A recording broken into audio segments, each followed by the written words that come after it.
I called my parents 9 times from a hospital bed. The doctors weren't sure I'd leave alive. My mother let every call ring out because my sister needed help moving a couch into her new house. I lay there with a clot in my lung and an oxygen line in my nose, watching my own phone tell me that the people who made me were busy lifting furniture 25 minutes away. I run a company that takes care of people when they're at their weakest. I just never thought I'd learn who my family was from the weakest moment of mine. So I picked up the phone one more time, not to them, to my lawyer. And by the time they finally walked into that room, the cost of ignoring me was already signed and witnessed. Welcome back now to Lasting Echoes, where the quiet ones who hold everything together finally get heard. If you have ever been the strong one nobody checked on, you'll feel this one in your chest. Tell me in the comments where you are listening from and subscribe so the next story finds you. Stay close, because this one is not only about a hospital room. It is about what happens when the person everyone calls strong finally becomes too sick to perform strength. It is about the phone glowing in your hand, while the people who owe you urgency decide a couch matters more. And it is about the strange calm that arrives when the truth stops asking permission to be seen. My name is Mara Ellison, and I'm 36. I own a home care agency in Western Pennsylvania, the kind that sends aides into people's homes when they get too old or too sick to manage alone. I built it from one client and a used minivan into a company with 40 caregivers. The bitter irony of my life is that I spend every day making sure strangers aren't left alone when they're frightened. And I had no idea, none, that my own family would leave me exactly that way the first time it was me in the bed. For several weeks before this, I hadn't felt right. Short of breath on the stairs at the office, a dull ache in my left calf I kept blamming on a long drive, I tried to do the responsible thing. I saw my doctor who frowned at my leg and said the words possible clot and ordered tests and told me to watch for chest pain, dizziness, or trouble breathing. I nodded. I scheduled the follow-up, and then I went right back to work because I am the steady one and steady people never have time to become patients. That phrase, the steady one, has organized my entire life. My mother gave it to me when I was a girl, and I wore it like an award for 30 years before I understood it was really just permission. Permission for everyone to lean and never once ask how I was holding the weight. Strong became the family shortcut. Strong meant Mara can handle it. Strong meant do not worry about her, do not call twice, do not check whether she ate, do not wonder whether she is tired. Strong was not a compliment anymore. It was a storage label slapped on the box where everyone kept their obligations to me. Here is what nobody in my family knew, or maybe what they preferred not to know. I was the money, not in any flashy way, in the quiet structural way that holds a family up without anyone noticing the beam. I paid for my parents' spot in a nice assisted living community, the one my mother bragged about to her card group, as if she'd chosen it herself. I had named them the primary beneficiaries on a life insurance policy large enough to matter, because if anything ever happened to me, I wanted them safe. I had even that very month agreed to put up the down payment on my sister Lena's new house, the one she and her husband Cole could not have afforded otherwise. I never asked for thanks. Thanks was never the point. The point was that I could, so I did. And being the one who could help felt close enough to being loved that I stopped checking the difference.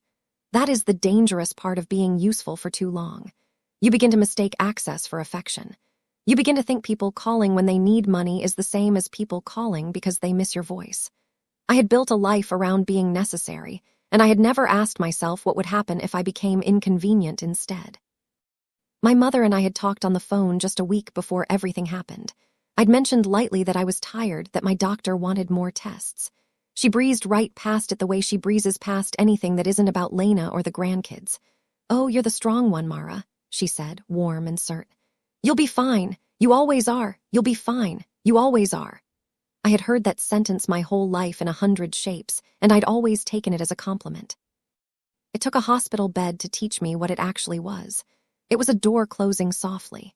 It was my mother deciding in advance that my needs were a thing she'd never have to attend to because she'd labeled me the one who didn't have any. I did not know yet how literally she meant it. Everything changed on a Friday morning at the office. I was standing at the scheduling board, coffee in hand, working out coverage for a weekend client when the room tipped sideways. Not dizziness exactly, something much worse. It felt like the air had thickened, like I was breathing through a wet cloth, and no matter how hard I pulled, Nothing arrived. My chest seized. A pain went through it sharp enough that the coffee cup slid out of my hand and shattered on the floor, and the sound seemed to come from very far away. My office manager, a no-nonsense woman named June, who has been with me since the minivan days, took one look at me and dialed 911 before I'd even finished sliding down the side of the filing cabinet. I remember the floor was cold against my cheek.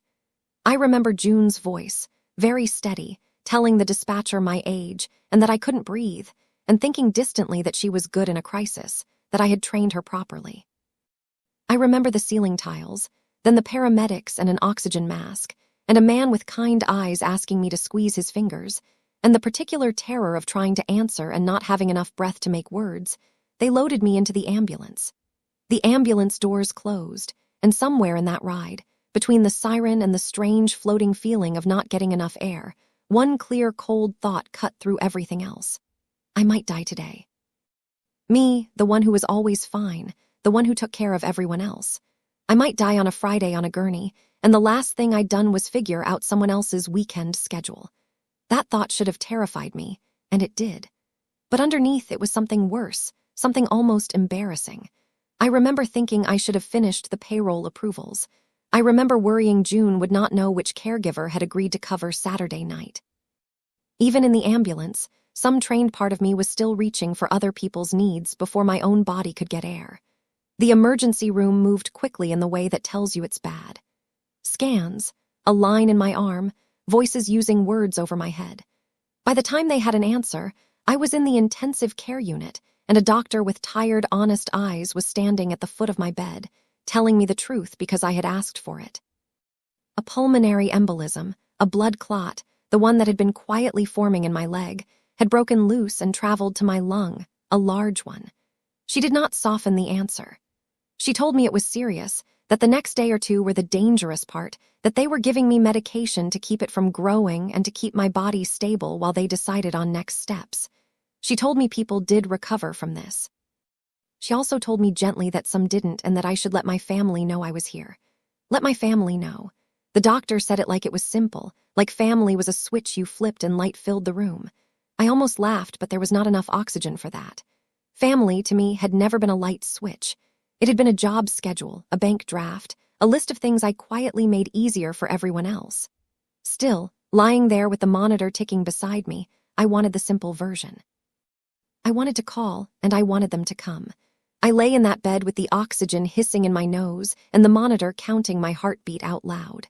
And I felt more alone than I have ever felt in my life. Not because no one was there, because the people who should have come running were a phone call away. And for the first time, I suddenly was not sure that they would run. I reached for my phone on the tray table. My hand shook. I told myself I was being dramatic, that of course they'd come, that my mother would be there before the hour was out, scolding me for not calling sooner. I found her name. I pressed it, and I waited to hear my mother's voice tell me everything would be all right. It rang 4 times and went to voicemail. Her bright, recorded voice, the one she's had for a decade. Telling me to leave a message and she'd call me right back. I did. I kept it short because short was all my lungs could handle. Mom, it's me. I'm in the ICU at Mercy General. They found a clot in my lung. It's serious. Please call me back as soon as you get this. I hung up and stared at the ceiling and told myself she was driving or in the shower or had left her phone in the other room the way she always does. I gave it 10 minutes by the clock on the monitor. Then I called my father. Same thing, 4 rings, voicemail, his slow, careful greeting. I left him the same message, my voice thinner this time. I told myself one of them would see it any second. I knew distantly that it was a Friday and that Lena had been planning her big move into the new house this weekend, the house my money was making possible. I knew my parents had promised to help her carry boxes. But surely a clot in your daughter's lung outranks moving a couch. Surely there had to be a line somewhere, even in my family, where a medical emergency beats an errand. I lay there and watched my phone and waited for it to light up with my mother's name. Every minute stretched out in a way hospital minutes do, thin and bright and impossible to fill. Nurses came and went. Machines beeped. Somewhere down the hall, someone coughed hard enough to make a nurse hurry, and I kept looking at that black screen as if staring could turn neglect into concern. It is a strange thing to be possibly dying and to spend the time worrying you are being needy. That's what 36 years of being the strong one does to you.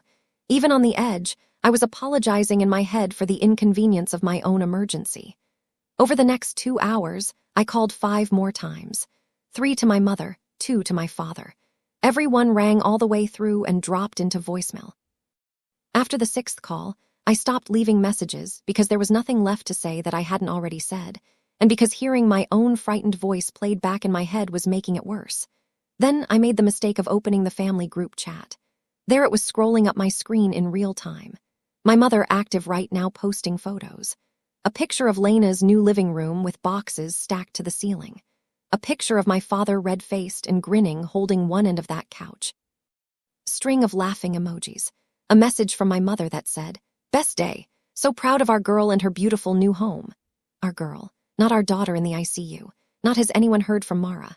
Our girl, standing in a new living room I had helped buy. I want to stop here because I know some of you watching have felt this exact ache.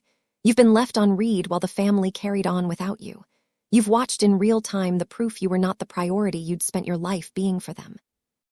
If that's you, I'm sorry. It is a specific kind of heartbreak, the quiet kind, and it deserves to be named out loud. So do me a favor. Drop a comment with the name of the one person who would drop everything and come if it were you in that bed. Tag them in your heart right now. I read every comment.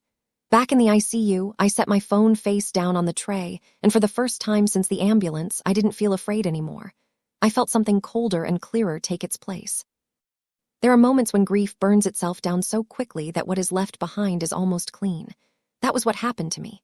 Fear had been noisy, hope had been noisier. But seeing those photos while the oxygen hissed in my nose made the room go very still inside me. I stopped asking why they were not coming. I started asking why I had expected anything else. My phone did buzz once that afternoon. For half a second, my heart leapt. The old reflex, certain it was my mother finally calling. It was a text from Lena. She had clearly seen the messages I'd left in the chaos, the ones where I'd written that I was in the hospital, that it was serious. She had read them, and this is what my sister sent me while I lay in intensive care. OMG, busy with the move today, but glad you're being looked after. Rest up. Talk soon. Glad you're being looked after. As if I had checked into a spa, as if the strangers monitoring my heart rate were a service I'd treated myself to and not the only people in the building standing between me and the worst outcome. I read it 3 times. I kept waiting for a follow-up, a second text saying, "Wait, the hospital. Are you okay? What's happening? I'm coming." It never came. Lena had decided in the space of one cheerful message that my emergency was handled. That being looked after by professionals released her from any obligation to look up from her boxes. And the awful thing, the thing I made myself sit with in that quiet room was that she'd learned it from somewhere. She'd learned it from a lifetime of watching our mother treat me as the one who was always fine. She was just repeating the family religion, the one I'd never thought to question either, until the machines were beeping and nobody came. I didn't text back. There was nothing to say to a person who thinks a heart emoji is the same thing as showing up. I put the phone down again, and I started slowly to think about everything I had built and exactly whose names were written on it. Because paperwork has a cruel honesty. It keeps telling the truth long after your feelings try to soften it. My family had their names on my policies, my bank drafts, my emergency plans, my promises. But when my name appeared on their phones with the word ICU attached to it, they treated it like background noise. There was one more name in my phone I hadn't tried. My younger brother, Noah. Noah is 30, the baby of the family, a high school shop teacher 2 towns over. And he has always existed slightly outside the gravity that organizes the rest of us. He was not the favorite, and he was not the workhorse. He's just kind in an uncomplicated way the rest of us never quite managed. I almost didn't call him. I told myself he had a class that it wasn't fair to scare him. All the old habits of a woman who apologizes for needing things. But I was tired and frightened and out of pride, so I pressed his name. He picked up on the second ring. The second ring. I barely got it out. "Noah, I'm in the hospital," and my voice finally cracked on the last of it, and he didn't ask a single follow-up question about logistics or how bad or whether it could wait. He just said, "Which hospital? I am coming right now," and he hung up before I could tell him not to. 40 minutes later, he came through the door of my room, still in his work clothes, sawdust on his jeans, his face white with worry, and he crossed straight to the bed and took my hand in both of his and said, "I am here. I have got you. I am not going anywhere." I cried then for the first time since the ambulance. Not because I was scared of dying, because for 36 years I had been the one who showed up for everyone. And I had genuinely not known until that moment what it felt like to have someone show up for me. It felt like setting down something I had carried so long I'd forgotten it had weight. Noah did not fix the clot. He did not say the perfect thing. He just came. That was the miracle. Ordinary, almost embarrassingly simple miracle of a person hearing you are in trouble and moving toward you instead of explaining why they cannot. Noah stayed. He called his school and got a substitute. He slept in the terrible vinyl chair by my bed. And when the nurses came at 3:00 in the morning to check my lines, he woke up every time just to make sure nothing was wrong. By the second day, the medication was working. My oxygen numbers climbed. The danger was easing, the doctor said. Though I was not out of the woods, and somewhere in that long night, lucid and clear-headed for the first time, oxygen steady, I did the thing I do best. I took an honest accounting. I thought about the assisted living payments leaving my account every month. I thought about the insurance policy with my parents' names on it. I thought about the down payment for Lena's house, money I had promised before I knew what I know now. And I thought about the last 2 days, the 9 unanswered calls, the couch, the heart emoji, the phrase, "Glad you're being looked after." I was not angry. Exactly. Anger is hot and this was cold. This was a ledger finally being read correctly. Not a ledger of money only, though there was plenty of that. A ledger of presence. A ledger of who answered, who delayed, who assumed, who came through the door with sawdust still on his jeans. Numbers had always been honest for me, but that night I realized actions were numbers too. 9 missed calls. 1 answered call. 40 minutes before Noah arrived. 2 days before anyone else cared. For my whole life, I had given my family the benefit of the doubt. I had told myself they loved me in their way. Had filled in the silence with excuses on their behalf. And in 2 days they had shown me with total clarity where I ranked, below a move, below a couch, below the convenience of believing I never needed anything. I looked over at Noah, asleep in the awful chair with his hand still near mine, and I understood something simple. I had been pouring my life into the people who wouldn't come and stepping right over the one who did. That was going to stop. All of it. And I knew exactly how to make it official. The next morning made the decision easy. I woke to my phone lighting up with the group chat again. My mother bright and early posting a photo of the new kitchen fully unpacked. All moved in. Treated everyone to pizza last night. What a weekend. So blessed. I scrolled the whole thread slowly all the way back. 2 full days of messages, photos of boxes and couches and grandkids and pizza. Not one word about me. Not one. My name had not appeared in my family's conversation in 48 hours while I lay in an intensive care unit a 15-minute drive from where they ate that pizza. My mother had found the time to photograph a kitchen and praise herself for being blessed. She had not found the time to ask whether her oldest daughter was still breathing. I set the phone down on the white hospital blanket. I want to tell you I felt a great wave of fury, but I didn't. I felt the opposite. I felt very calm and very clear. The way you feel when a long, confusing equation finally resolves into a single clean number. They had told me in every way available to them exactly what I was worth to them when I had nothing useful to offer. So I would simply update my own records to match. That is the only revenge a bookkeeper of the heart takes. Not destruction, just accuracy. Accuracy can feel cruel to people who benefited from confusion. That is the part nobody tells you. The moment you stop over-explaining and simply adjust the paperwork to reflect reality, the people who ignored your reality will call it punishment. But I was not inventing consequences. I was removing the cushion I had been holding under them while they stepped over me. I picked the phone back up. I did not open the group chat. I did not call my mother. I scrolled to a different name, one I trusted with the things that mattered, and I made the only call that morning that I actually wanted to make. Aaron Price has been my attorney since the 2nd year of the business, the one who drew up my company's contracts, and 3 years ago, my estate documents. He's a careful, decent man who has talked me out of more than one rash idea over the years. So when he answered and I told him calmly what I wanted, he was quiet for a moment. I told him where I was. I told him about the clot and the ICU and the 9 calls and the pizza. I told him I wanted to change my beneficiaries, rewrite my will, stop the automatic assisted living payments, and formally withdraw the down payment funds for Lena's house before they cleared. I wanted it all done properly, and I wanted it done now at the hospital. There was a pause on the line. Then Aaron, being Aaron, asked the right question. "Mara," he said, "I'll do whatever you tell me to do, but I have to ask because I'm your lawyer and your friend. Are you sure this is a decision and not a wound? Because those can look the same in a hospital bed, and I don't want you doing something today that you'd unwind in a month." I appreciated him for asking. I'd have been disappointed if he hadn't, and I gave him the truest answer I had. "Aaron," I said, "I've spent 36 years giving these people the benefit of the doubt. The last 2 days, they finally answered the question I never let myself ask. This is not me being hurt. This is me finally believing them." That sentence landed in me even as I said it, because believing people is not always kind and soft. Sometimes believing them means accepting that the pattern is the answer, that the excuse is decoration, that the silence is not accidental. I had spent years translating their neglect into something gentler. In that hospital bed, I stopped translating. He was quiet again, just for a second. Then he said he'd be there within the hour, and he asked me to make sure my doctor was available, because we were going to do this exactly right. I knew from years of estate work that the most important thing was not the documents themselves, but the question someone would inevitably raise later. Was she even in her right mind? People who get cut out of a will love nothing more than to claim the person was confused, medicated, manipulated, not herself. I was not going to give them that door.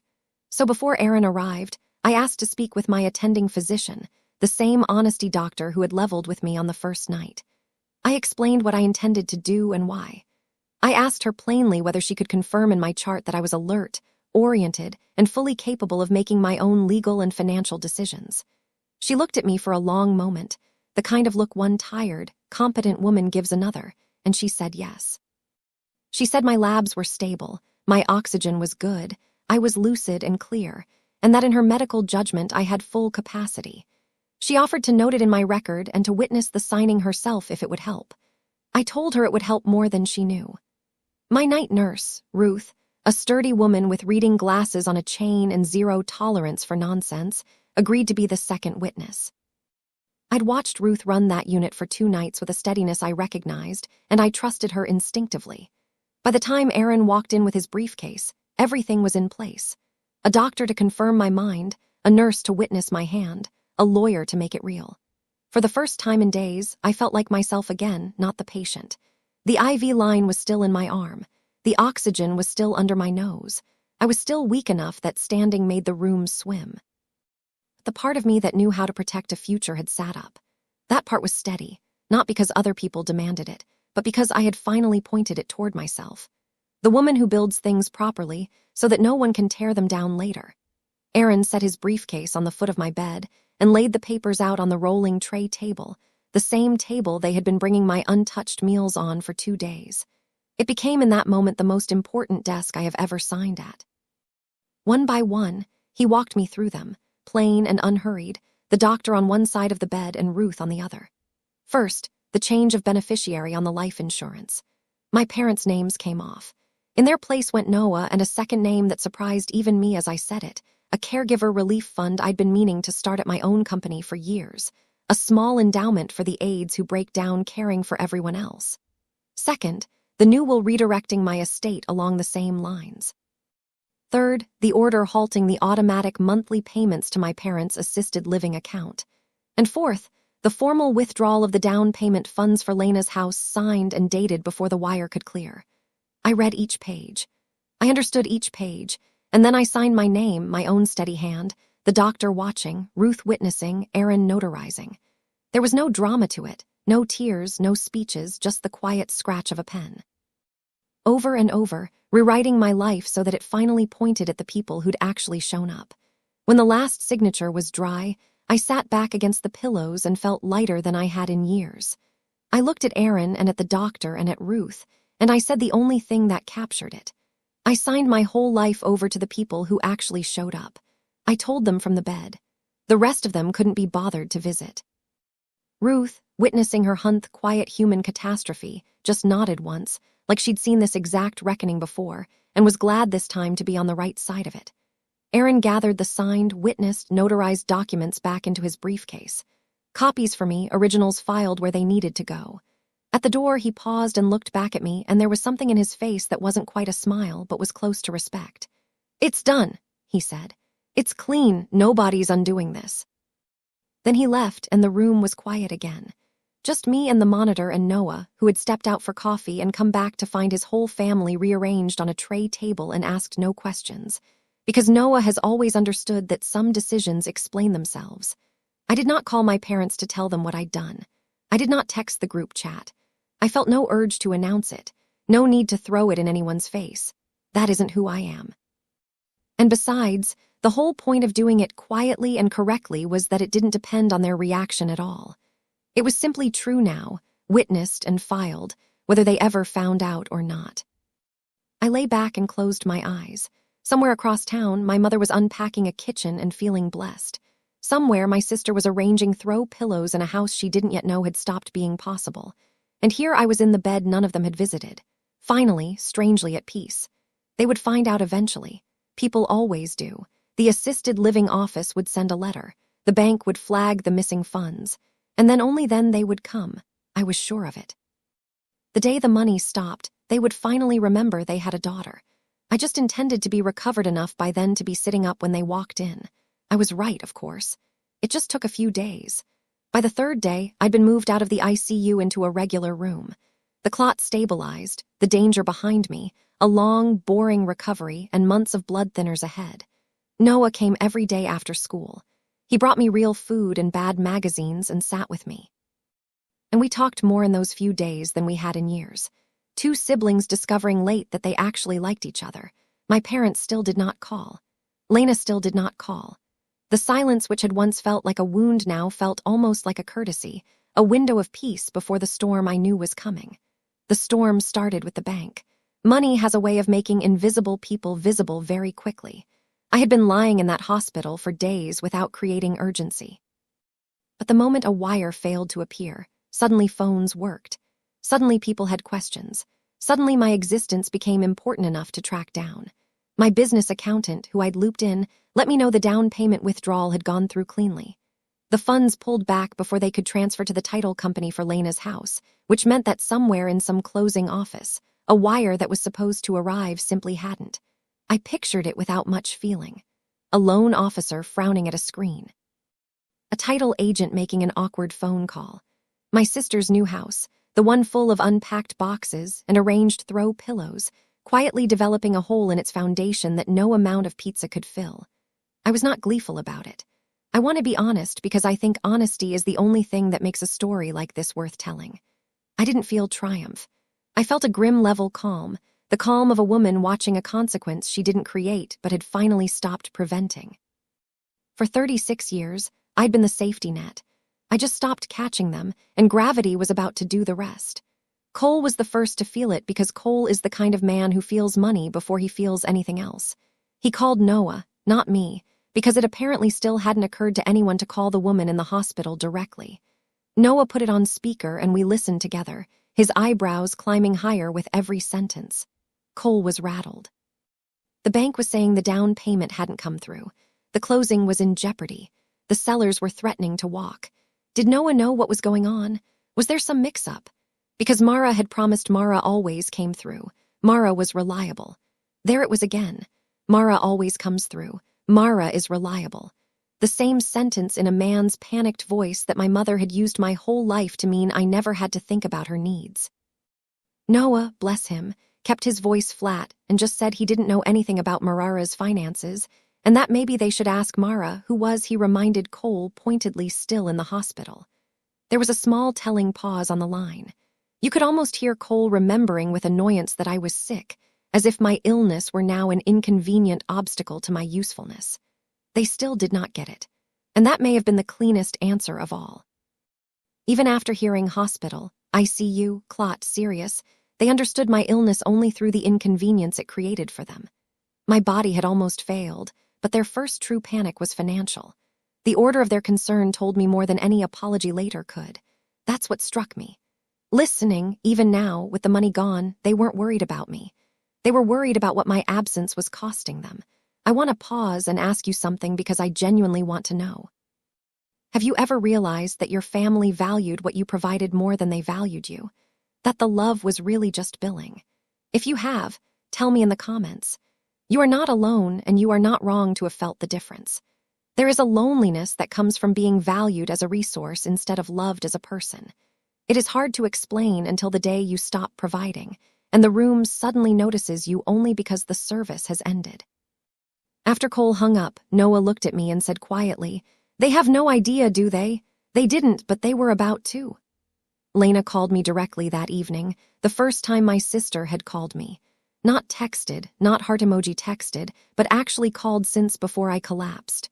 For one foolish second, I thought maybe Cole had finally told her how sick I'd been. That this was the call where she said she was sorry, where she asked how I was, where she remembered she had a sister and not just a benefactor. That is not what the call was. She didn't ask how I was feeling. She didn't mention the ICU. She got right to it, her voice tight with a stress that had nothing to do with my lung. "Mara, hey, is there some problem with the down payment? The bank's saying the money didn't come and Cole is freaking out and we could lose the house. Did something happen with your account?" Did something happen with your account? I lay there in my hospital bed 4 days after she'd left me on read while I might have been dying. And I listened to my sister's only concern be whether my account was working. And I felt the last thread of something snap quietly with no pain at all. I said evenly, "Lena, I called our parents 9 times from the ICU. You texted me a heart emoji and told me to rest up." There was a silence. "What does that have to do with the house?" She said, and the honest confusion in her voice told me everything. She truly did not connect them. That was the moment I stopped being angry with Lena in the way I had expected. Anger requires believing someone understood and chose wrong. My sister had never been asked to understand. She had been raised inside a world where my giving was weather. You do not thank the weather. You only complain when it changes. The version of me that almost died and the version of me that funded her life were to her 2 completely separate accounts, and only one of them had ever interested her. "It has everything to do with the house," I said, "but I'm not going to explain it over the phone.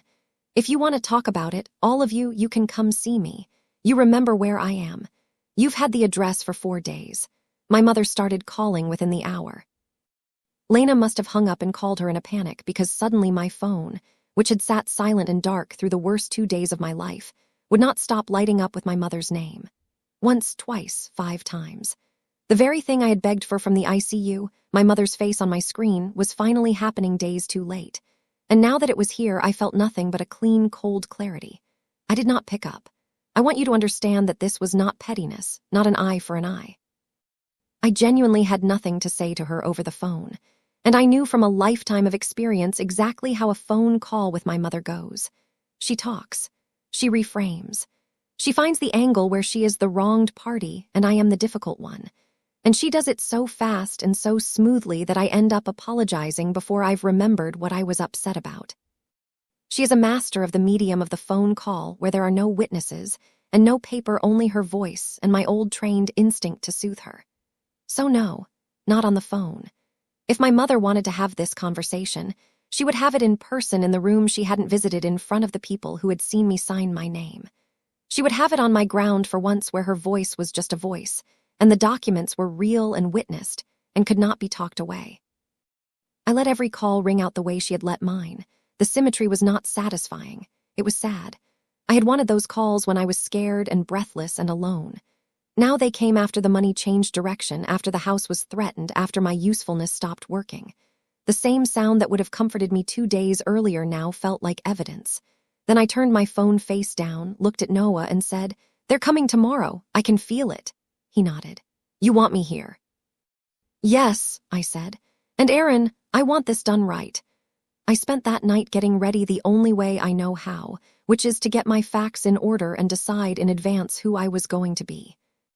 When the room filled up, I asked Aaron to come by in the morning and to bring copies of everything: the witness beneficiary change, the new will, the halted payment order, the withdrawal confirmation, not to wave in anyone's face, just to have on the tray table, quiet and real, so that nothing I said could be dismissed as a sick woman's threat.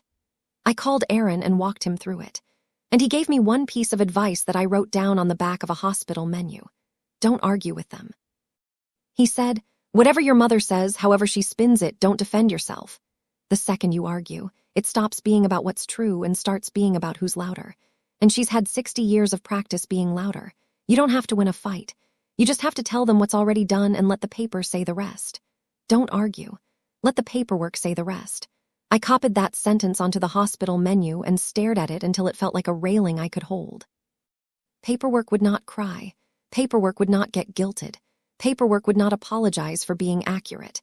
If I could let it stand between me and my mother's performance, maybe I could survive the conversation without disappearing again. I'd known Aaron a long time, and he'd never once given me bad counsel. I lay in the dark and rehearsed being calm. I thought about every family confrontation I'd ever lost. Every time my mother's certainty had steamrolled my facts, every time I'd walked away having somehow agreed I was the problem. And I realized the thing that had always beaten me wasn't her argument. It was my own need for her approval. The need that made me flinch and fold. But something in me had changed in that ICU. The need was gone. You cannot manipulate a person who has stopped hopping. You'll love them correctly. That was the terrible freedom of that night. I still loved my mother. That did not vanish in a hospital bed. But I no longer believed the right sentence, the right sacrifice, the right amount of money would turn her into the mother who came running. Hope had been the handle she used to move me. The handle was gone. For the first time in my life, I had nothing left for my mother to take. It was my father who called last late that night alone. I almost didn't answer, but something made me pick up. Maybe because his name on the screen has never carried the same weight as my mother's. His voice was small and rough, like he'd been sitting somewhere in the dark working up to it. "Mara," he said. "Honey, Lena told us about the hospital." About how bad it was. A long pause, the sound of an old man trying to find words he'd never practiced. "Is it true you called 9 times that first day?" I said it was. I heard him breathe out, shaky, and when he spoke again, his voice broke clean in half. "I had my phone in my pocket the whole time," he said. "I felt it buzzing. I thought it was the moving company. Your mother said, 'Don't worry about it, finish the couch, we'll check it later.' And I listened to her. I listened to her instead of my own daughter." He started to cry. Then my quiet, undramatic father, the man I have maybe seen cry twice in my life. "I almost lost you," he said, "and I was carrying a couch." That sentence broke something open in both of us. Because it was absurd and awful and perfectly true. My father did not try to make it smaller. He did not call it a misunderstanding. For once, he let the ugliness of it sit there without covering it with my mother's version of events. I let him cry.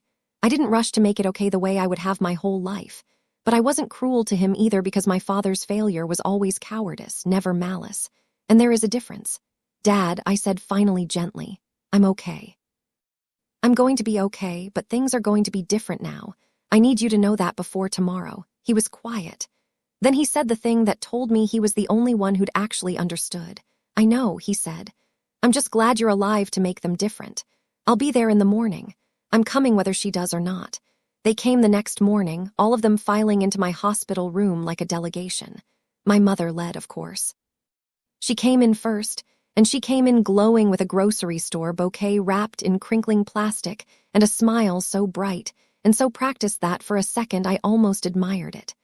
There was no apology in that smile.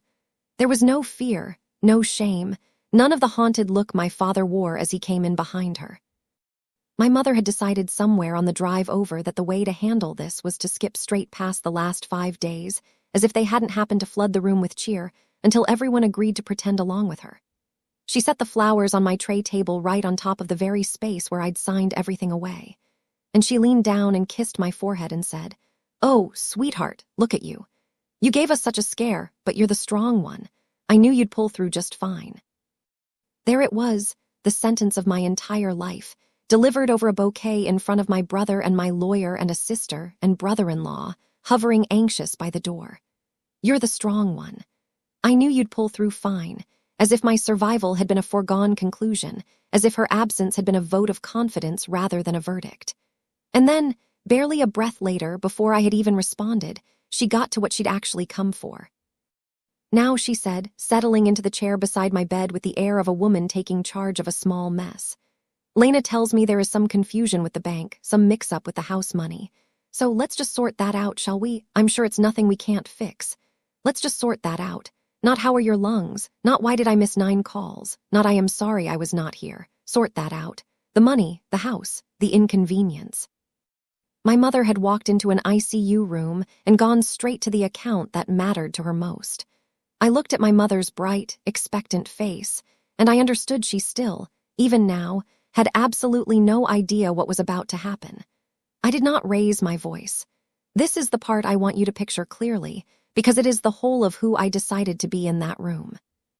My mother had just breezed past my near death and gone straight for the money in front of witnesses, and every instinct I'd been raised with told me to either soothe her or scream. I didn't either. I reached over and I gently moved her bouquet off the tray table, and I nodded to Aaron, who stepped forward and laid a small stack of papers down in the space where the flowers had been. Then I folded my hands and I told them quietly what I had done. I told them that on the second day in this hospital, when none of them had come, when none of them had called, I had asked my lawyer to meet me here. I told them I had removed them as beneficiaries of my life insurance, that I had rewritten my will, that I had stopped the automatic payments that had been quietly covering their assisted living for years. Payments I was fairly sure my mother believed came from a pension, or the government, or thin air, because she had never once asked, and that I had withdrawn the down payment for Lena's house before it cleared, which was why the bank had no money to give Lena and Cole. I said it all in the flat, even voice I used to deliver hard numbers to nervous clients. That voice saved me because if I let emotion lead, my mother would make emotion the subject. She would say I was dramatic, wounded, medicated, confused. Numbers gave her less room. Dates gave her less room. Signed papers gave her almost none. No venom, no flourish, just the facts. Sat down one at a time like coins on a counter. The room had gone completely silent. My mother's smile was still on her face, but it had frozen, stranded there, a smile that no longer had a thought behind it. And into that silence I said the only line I had let myself prepare. The truest sentence I have ever spoken to my mother. I called you 9 times from this bed. I said, "You came when the couch was inside, so I changed everything from the bed you didn't visit." I did not say it loudly. I did not have to. The monitor filled the silence after it, one steady beep after another, as if even my heart wanted the room to count what they had chosen. My mother came apart the way a dropped plate comes apart all at once in pieces. The frozen smile collapsed, and what was underneath it was not grief, not shame, but fury. Hot and immediate and aimed entirely at me. She stood up out of the chair. She told me I was cruel. She told me I was punishing the whole family over a misunderstanding, that she'd had no idea it was serious, that the messages got lost, that I should have made it clearer, as if 9 calls and the words intensive care were a riddle she couldn't be expected to solve. She called me ungrateful, she said. And this is the part that told me everything. You did this to us from a hospital bed. What kind of daughter sits in a hospital and plots against her own parents? Plots, as if surviving and then telling the truth were a conspiracy, as if the crime in the room was my paperwork and not her absence. I let her finish, and then Aaron, who had been standing quietly by the window, spoke up in the calm, unbothered voice of a man who has watched many people discover that reality has paperwork. He said that everything I'd signed had been executed properly, that my physician had documented my full mental capacity in my chart, that 2 witnesses, the doctor and the nurse, had observed the signing, that it was notarized, filed, and entirely valid, and that there were no grounds whatsoever to contest it. Ruth, who had come in to check my line and stayed near the door reading the room, added her own quiet sentence. "I witnessed it," she said. She was clear as a bell, clearest person I've met all week. My mother looked from Aaron to Ruth to the papers on the tray, and I watched her understand finally that there was no angle here, no version of the story she could talk her way into, no phone call where she got to be the wronged one, and I said, still calm, the thing I'd waited 36 years to say, "You called me strong so you'd never have to show up." Well, I was strong enough to stop. That was the first time strength had ever belonged to me, not strength as a family assignment. Not strength as a reason to ignore me. Strength as a door closing, a signature drying, a boundary staying exactly where I put it. Lena had been standing frozen by the door through all of it, and now the full shape of it landed on her. She understood at last that the money for her house, the house with the unpacked boxes and the arranged throw pillows and the kitchen our mother had photographed had been mine all along, that it was gone because she had left me on read. Her face crumpled. "You're taking my house," she whispered, and there was real fear in it. the fear of a woman who has never once had to stand without a net. I looked at my sister and I felt something that surprised me, not triumph, something closer to sadness because I'd had a net my whole life too, the net of being needed, and it had cost me just as much as her dependence was about to cost her. I'm not taking anything, Lena. I said, I'm just not paying for it anymore. The difference mattered to me, even if it did not matter to her. Taking would have meant reaching into her life and grabbing something that belonged there. Stopping meant pulling my own hand back. It meant refusing to keep funding a dream built on my silence. There's a difference, even if nobody in this family ever taught us what it was. Cole, who had been so loud on the phone, said nothing at all, which was its own small justice. And then I gave my sister back the words she had sent me gently. The way you returned something a person dropped. You called me the day the money stopped, I said. Not the day I almost did. She had no answer for that. None of them did. The room held its silence, the monitor beeping out my heartbeat. Steady now, strong now, the heartbeat they hadn't bothered to come listen to when it might have stopped. My father had sat down in the corner with his face in his hands. Noah stood beside my bed with one hand on my shoulder. And for the first time in my entire life, in a room full of my family, I was not the one apologizing. That may sound small unless you have spent your whole life apologizing for other people's discomfort. I did not apologize for being sick. I did not apologize for changing papers. I did not apologize for making the room look at what it had done. I lay there weak, bruised from IVs, tired down to the bone, and somehow more present than I had ever been at a family meeting. I did not leave them with nothing. I want to tell you that because I know the satisfying ending is the one where they get exactly what they gave, and I understand the appeal. But I am not built that way. And more importantly, I didn't want to become the kind of person who could be. So before they left that room, I laid out the one path I was willing to walk. I told my parents that I would consider restoring a portion of the assisted living support. Not the insurance, not the will. Those were done, and they were Noah's now and mine to give where I chose. But the monthly care, the roof over their heads, I would help with that again on conditions. And I had Aaron write them down so that no one could pretend later that the terms were different. First, they had to acknowledge out loud and in plain words that they had left me alone when I might have died. I wanted the sentence spoken because vague apologies are where my family hides. They are sorry things got tense. Sorry that I felt hurt. Sorry there was confusion. No, I wanted the real sentence. We heard you were in the ICU and we did not come. Not a vague apology, the actual thing. Second, whatever this family was going forward, it had to run in both directions. I was done being a beam holding up a house no one invites me into. If they wanted a daughter, they had to be parents. Which meant showing up when it was inconvenient, when there was nothing to be gained, when it was just love and a hospital chair at 3:00 in the morning. My father signed before I'd even finished explaining, his hand shaking. And he stayed that night in the awful vinyl chair next to Noah's chair. 2 men keeping watch over a daughter and a sister they'd nearly lost. My mother took the longest. She stood by the window with her arms crossed for a long time, and I honestly didn't know if she could do it. But the papers were real, and the witnesses were real. And for the first time in her life, there was no version of the story that put her in the right. Finally, stiffly looking not quite at me, she said it. I watched the words fight their way out of her. My mother had apologized socially 1,000 times, for being late, for bumping a cart, for forgetting a birthday card. But this was different. This apology required her to step out of the story where she was always right and stand for one breath inside the one where I had been abandoned. I should have come.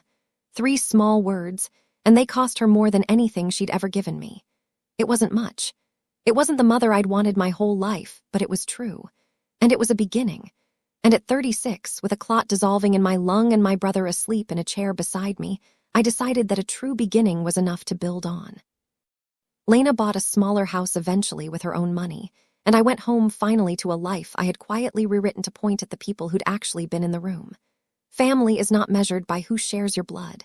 It's measured by who shows up in the room when the machines are beeping and nobody's getting anything out of it. If you made it all the way to the end, you already know that ache. The ache of being the strong one nobody checks on. 9 unanswered calls. A couch that mattered more than a daughter. A lawyer in the ICU. Maybe you've been the beam holding up a house you were never invited into. If Mara's quiet line, finally drawn, gave you a little strength tonight, tell me in the comments who actually showed up for you when it counted. Share this with someone who needs to hear it. and subscribe to lasting echoes because the people who hold everyone else together deserve at least once to be the one who gets held. Your story might be the one we tell next. And if this story stays with you, let it be this. Being strong does not mean staying available to people who only arrive when the benefits stop. You are allowed to change the papers. You are allowed to change the locks around your heart. You are allowed to believe what people did when you needed them most.